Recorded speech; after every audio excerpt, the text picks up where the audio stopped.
Aselsan Tufan, elektromanyetik fırlatma teknolojisiyle çalışan ileri aşama bir silah sistemidir.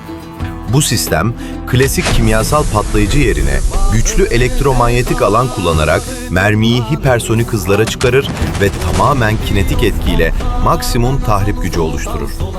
Çalışma prensibi, iki iletken ray arasında oluşturulan çok yüksek elektrik akımı sayesinde merminin çok kısa sürede ivmelendirilmesine dayanır.